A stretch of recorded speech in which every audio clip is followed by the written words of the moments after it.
ವಿನಯ್ ಕುಲಕರ್ಣಿ ಅವರ ಮೊದಲ ಪ್ರತಿಕ್ರಿಯೆ ಬೆನ್ನಲ್ಲೇ ಮೃತ ಯೋಗೀಶ್ ಗೌಡ ಪತ್ನಿ ಕೂಡ ಪ್ರತಿಕ್ರಿಯೆಯನ್ನು ಕೊಟ್ಟಿದ್ದಾರೆ. ಯಾಕಂದ್ರೆ ಯೋಗೀಶ್ ಗೌಡ ಕುಟುಂಬಸ್ಥರಿಗೆ ಅತಿ ದೊಡ್ಡ ತೀರ್ಪಿದು. ಕಳೆದ 10 ವರ್ಷಗಳಿಂದ ವೇಟ್ ಮಾಡ್ತಿದ್ದಾರೆ. ಮೃತ ಯೋಗೀಶ್ ಗೌಡ ಪತ್ನಿ ಮಲ್ಲಮ್ಮ ಪ್ರತಿಕ್ರಿಯೆಯನ್ನು ಕೊಟ್ಟಿದ್ದಾರೆ. ನಮ್ಮ ಕೋರ್ಟ್ ತೀರ್ಪಿನಲ್ಲಿ ನಂಬಿಕೆ ಇದೆ ಅನ್ನೋದನ್ನು ಹೇಳಿದ್ರು. ಆರಂಭಿಕ ಹಂತದಲ್ಲಿ ಇವರು ಮತ್ತು ಗುರುನಾಥ್ ಗೌಡ್ರು ಇಬ್ಬರೂ ಕೂಡ ನ್ಯಾಯಕ್ಕೋಸ್ಕರ ಹೋರಾಡಿದವರು. ಅದಾದ ನಂತರ ತಿರುವುಗಳು ಬಂತು. ನನ್ನ ಮೇಲೆ ಯಾರು ಆರೋಪ ಮಾಡಲ್ಲ ಅನ್ನೋದನ್ನ ಅವರು ಪ್ರತಿಕ್ರಿಯೆ ಭಾಗವಾಗಿ ಹೇಳ್ತಾ ಇದ್ದಾರೆ. ಜನರಿಗೆ ಗೊತ್ತಿಲ್ಲದೆ ಇರೋದು ಈ ಪ್ರಕರಣದಲ್ಲಿ ದೇವರಿಗೆ ಗೊತ್ತಿದೆ. ಮೃತ ಯೋಗೀಶ್ ಗೌಡ ಪತ್ನಿ ಮಲ್ಲಮ್ಮ ಅವರು ಕೂಡ ನ್ಯಾಯದ ಭರವಸೆಯಲ್ಲಿದ್ದಾರೆ.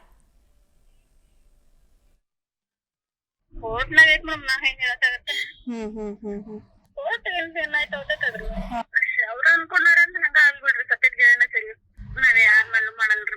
ಕೋರ್ಟ್ ತೀರ್ಮಾನ ಕೋರ್ಟ್ ಇದು ಮಾಡೋದ್ರಲ್ಲ. ಆಮೇಲೆ ದೇವ್ರ ಅದಾನ. ಜನಕ್ ಗೊತ್ತಿರ್ಲಿಕ್ಕೂ ದೇವ್ರಿಗೆ ಗೊತ್ತಿರ್ತಪ್ಪ ಏನಾಗ್ತದ. ನಾನ್ ಅದ್ರ ಬಗ್ಗೆ ಏನ ಕೋರ್ಟು ಇದ್ರ ಬಗ್ಗೆ ವಿಚಾರ ಮಾಡತ್ತಿಲ್ರಿ ಮಮ್ಮ. ನಂದ ಜಾತ್ರೆ ನನ್ ಮಕ್ಕಳ ಎಜುಕೇಶನ್ ಬಗ್ಗೆ ವಿಚಾರ ಮಾಡತಾನೆ. ಅದೇನ್ ಕೋರ್ಟ್ ನಿರ್ಣಯ ತಗೋತೈತಿ ಅದ್ರ ಮೇಲೆ ಏನಾಗತ್ತಾಗ್ಲಿ. ನಾನ್ ಒಂದೇ ಮಾತು ಹೇಳ್ತಂತ ಹೇಳ್ದ ಮಮ್ಮ.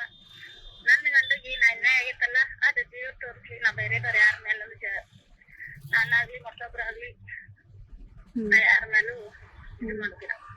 ಕೋರ್ಟ್ನಾಗ ಐತ್ ಮೇಡಮ್. ನಾ ಹೆಂಗ್ ಹೇಳಕ್ಕಾಗತ್ತೆ. ಕೋರ್ಟ್ ಏನ್